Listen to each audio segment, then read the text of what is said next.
My name is Jessie Green, and I live in Lebanon, Pennsylvania, which is a more rural community in central Pennsylvania.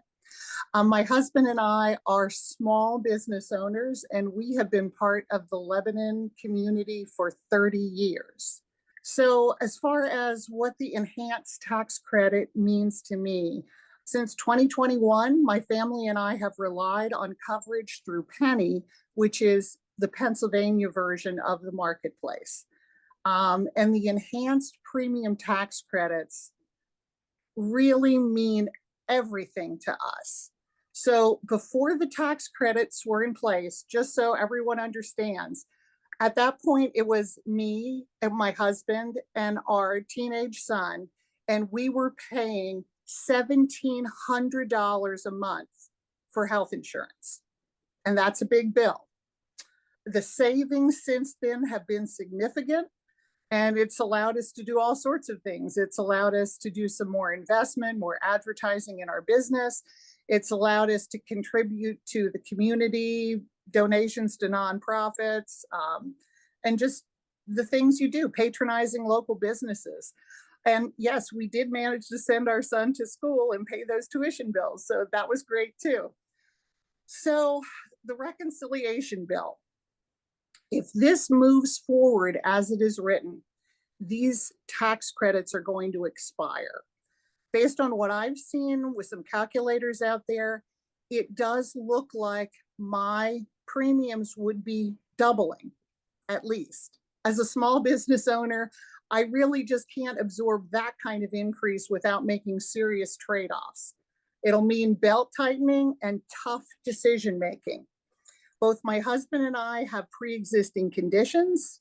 The idea that we could purchase coverage on the private market is not a reality for us, for someone who's older, and for almost every small business owner I know. I have several medical issues that require annual monitoring, and just one of those tests would cost several $1,000s out of pocket without insurance. Having appropriate healthcare coverage is truly a matter of life and death. And that is not an exaggeration. This is not a luxury. It's a necessity. And anyone who says anything different is either lying or they don't have personal experience with a serious medical condition.